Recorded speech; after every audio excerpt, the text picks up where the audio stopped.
अस्सलामुअलैकुम वरहमतुल्लाहि वबरकातुहू। तमाम स्टूडेंट्स को मुबीन अहमद ट्यूटोरियल चैनल में खुशामदीद। ये आपके सामने पहला क्वेश्चन एक्सरसाइज 1.3 का आ गया। इससे पहले हमने कार्टेशियन प्रोडक्ट के कॉन्सेप्ट की वीडियो अपलोड की थी। उम्मीद है कि आपने उसको देख लिया होगा और उसको सॉल्व करने की कोशिश की, समझ गए होंगे। देखिए यहाँ दो सेट्स दिए हमें, एक ABCD और दूसरा सेट है Y, Z। हमें सबसे पहले A क्रॉस B निकालना है, फिर B क्रॉस है, फिर A क्रॉस है और चौथे नंबर पर B क्रॉस B। और हमें साबित करना है कि A cross B not equal to B cross है। A cross B cross A बराबर नहीं है। तो सॉल्यूशन में आपकी जो पहली हेडिंग होगी that is A cross B। क्या मालूम करें? A का B के साथ कार्टेशियन प्रोडक्ट मालूम करें। तो उसके लिए आपको क्या करना पड़ेगा? आपने लिखा A cross B is equal to, पहले सेट A आएगा। सेट A के एलिमेंट हैं A, B, C, D। फिर क्रॉस B सेट आएगा। B सेट के एलिमेंट्स हैं Y, Z। अब देखें क्या होगा। पहले सेट A लिख लिया, फिर B लिख लिया। अब आपने क्या करना है, इनका कार्टेशियन प्रोडक्ट चाहिए। तो कार्टेशियन प्रोडक्ट असल में क्या होता है, दोनों सेट्स के एलिमेंट्स का ऑर्डर्ड पेयर होता है, सेट ऑफ ऑर्डर्ड पेयर होता है, जिस पर हमने कॉन्सेप्ट पर बात की पिछली वीडियो में। तो आप क्या करेंगे, यहाँ से फर्स्ट एलिमेंट लेंगे, फर्स्ट एलिमेंट है और फर्स्ट एलिमेंट एक ऑर्डर पेयर Y के साथ बनाएंगे और फिर Z के साथ बनाएंगे। यानी एक ऑर्डर पे आपने Y के साथ बनाना है, उसके बाद Z के साथ बनाना है। तो देखें क्या हो जाएगा, कर्ली ब्रैकेट डालने के बाद यहाँ ऑर्डर पेयर बनाना है। एक ऑर्डर पेयर किसके साथ है बोलिए? Y के साथ। एक ऑर्डर पेयर Y के साथ, फिर एक ऑर्डर पेयर Z के साथ बनाना है। तो यहाँ आ जाएगा A, Z। अभी हमने पढ़ लिया कि ऑर्डर पेयर किसे कहते हैं। पिछली वीडियो में अच्छी तरह हमने समझ लिया कि दो जो एलिमेंट्स हैं उनको स्मॉल ब्रैकेट में लिख दिया जाए और बीच में कॉमा लगा दें तो ये ऑर्डर पेयर कहलाता है। और ये भी बताया कि जो ऑर्डर पेयर होता है वो असल में पोजीशन होती है किसी भी पॉइंट की XY प्लेन में। XY प्लेन में किसी भी पॉइंट की पोजीशन ऑर्डर्ड पेयर से शो की जाती है। इसमें हमने फिर पिछली वीडियो में, कॉन्सेप्ट वाली वीडियो में डायग्राम भी बनाई थी, ग्राफ की, और उसके ज़रिए उसको एक्सप्लेन किया था। उम्मीद है आपने वहाँ से समझ लिया होगा। ये x की वैल्यू कहलाती है कॉमे के बाद जो B है, that is a value of Y coordinate. x axis में फासला और ये Y एक्सिस में फासला कहलाता है। Is that clear? ओके। तो एक ऑर्डर पेयर Y के साथ, फिर एक ऑर्डर पेयर Z के साथ। अब यहाँ पे क्या करेंगे, अब B की बारी है। B का ऑर्डर पेयर Y के साथ, फिर B का ऑर्डर पेयर Z के साथ बनाएंगे। तो B, Y, और उसके बाद देखें क्या हो जाएगा, B, Z। ये भी कंप्लीट हो गया। जगह ख़त्म हो जाए तो आप नई लाइन से लिख सकते हैं। देखें क्या होगा, यस। अब C की बारी है तो C का ऑर्डर पेयर Y के साथ, फिर C का ऑर्डर पेयर Z के साथ। तो C का ऑर्डर पेयर मेरे साथ साथ लिखें और C का ऑर्डर पेयर Z के साथ। तमाम स्टूडेंट्स कॉपी पेंसिल उठा लें और उसके साथ साथ काम भी लिखें और समझें भी। तो C, Y, C, Z। अब बारी है D की। तो D का ऑर्डर पेयर बनाएंगे Y के साथ, फिर D का ऑर्डर पेयर Z के साथ। तो देखें यहाँ क्या होगा, जगह अगर ख़त्म हो जाए तो नई लाइन से लिख लें। D का ऑर्डर पेयर Y के साथ आएगा, फिर D का ऑर्डर पेयर Z के साथ आएगा। That will be your answer. इसकी पहचान याद रखिएगा कि कितने ऑर्डर पेयर बनेंगे, हमें कैसे पता चला। तो याद रखिएगा कि यहाँ पर एलिमेंट्स हैं 1, 2, 3, 4 और यहाँ एलिमेंट्स हैं 1, 2। अगर पहले सेट के एलिमेंट्स की तादाद को दूसरे सेट के एलिमेंट्स की तादाद से मल्टीप्लाई करें, 4 to the 8 आता है। तो इसका मतलब ये होगा कि जो ऑर्डर पेयर्स हैं उनकी तादाद 8 होनी चाहिए। यानी 1, 2, 3, 4, 5, 6, 7, 8। तो आपने देखा कि आपका जवाब सही है। A क्रॉस B के बाद अब हम निकालेंगे B क्रॉस A। इसको मुझे रफ़ करना पड़ेगा ताकि हम B क्रॉस A निकाल सकें। तो अब हम जा रहे हैं B क्रॉस A। आप स्टिल करके जो है वीडियो को चेक कर लें कि किस तरह से होगा। जी, अब आप निकालिए B क्रॉस A। तो पहली A क्रॉस B तो निकाल लिया, B क्रॉस A मालूम करें। तो हेडिंग होगी B क्रॉस A। क्या होगी? B cross A। तो पहले सेट B लिखा जाएगा, उसके बाद सेट A लिखेंगे। तो B सेट क्या है देखिए ऊपर। B सेट के एलिमेंट है Y, Z। तो ये आपने लिखा Y, Z, फिर क्रॉस साइन डाल के A लिखेंगे। A सेट के एलिमेंट हैं ABCD, A, B, C, D। अब इनका कार्टेशियन प्रोडक्ट ले लें। तो कायदा वही है कि पहले सेट का फर्स्ट एलिमेंट Y, इसका ऑर्डर पेयर पहले A के साथ, फिर B के साथ, फिर C के साथ और फिर D के साथ होगा। तो ये क्या हो जाएगा बोलिए, Y, A, Y, B, Y, C and Y, D। इसी तरीके से अब Z की बारी है। तो Z का ऑर्डर पेयर पहले A के साथ, फिर B के साथ, फिर C के साथ, फिर D के साथ। तो देखें क्या हो जाएगा, जगह तंग हो जाए तो आप नई लाइन से लिख सकते हैं कि z comma A, z comma B, z comma C और फिर z कॉमा डी, ये आपका आंसर हो जाएगा। तो इस तरह से आप ऑर्डर पेयर बना लीजिए। It is very easy.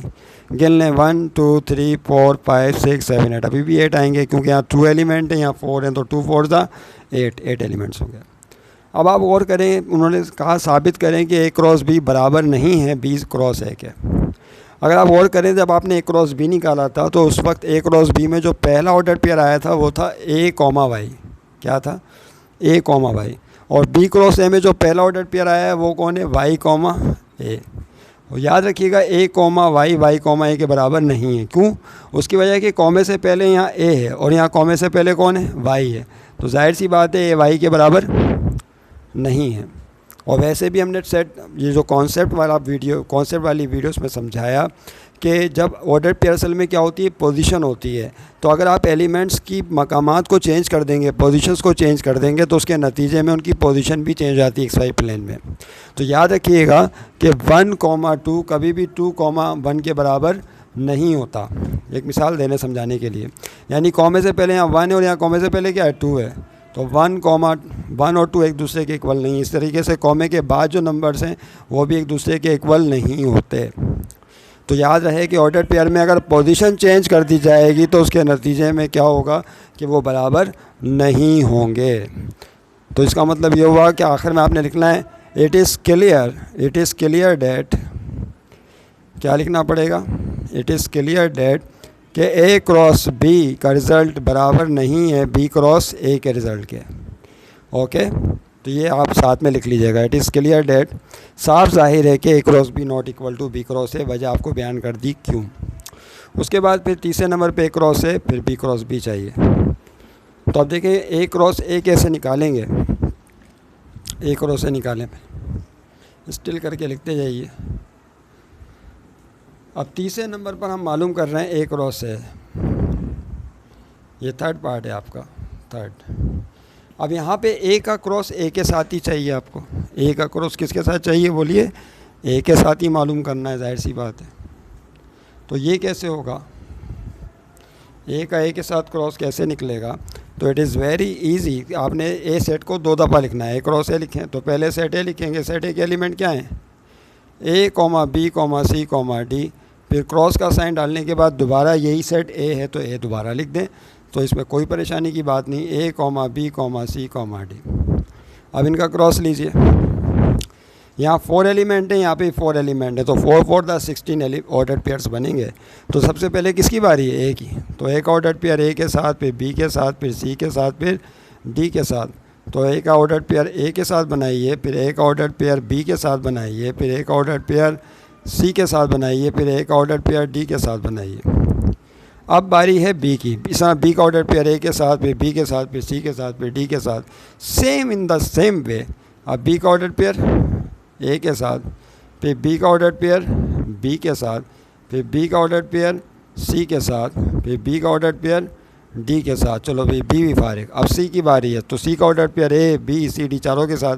तो सी का ऑर्डर पेयर ए के साथ, फिर सी का ऑर्डर पेयर बी के साथ, फिर सी का ऑर्डर पेयर सी के साथ और फिर सी का ऑर्डर पेयर डी के साथ। लेकिन अभी जवाब ख़त्म नहीं हुआ। अब किसकी बारी है? डी की। कॉमा डाल दें आखिर में।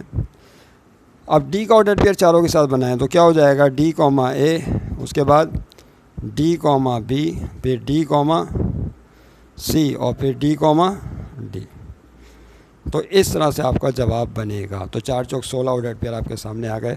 उम्मीद है आपकी समझ में आ गया होगा। लिख लें इसे।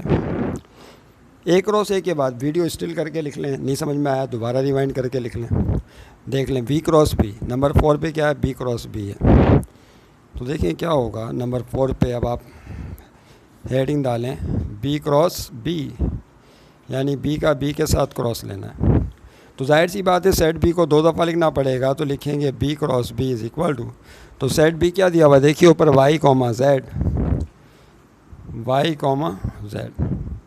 फिर उसके बाद बी दोबारा आएगा तो वाई कॉमा जेड।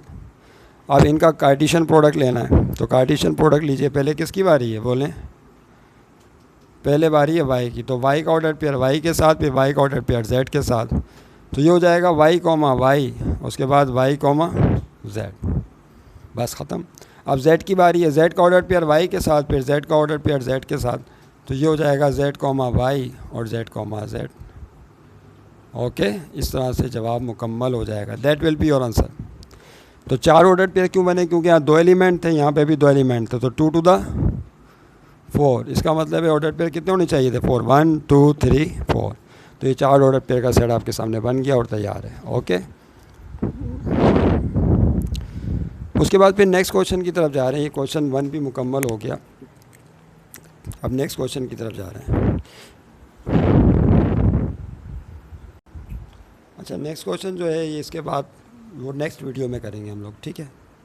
तब तक के लिए खुदा हाफिज़, नेक्स्ट वीडियो में।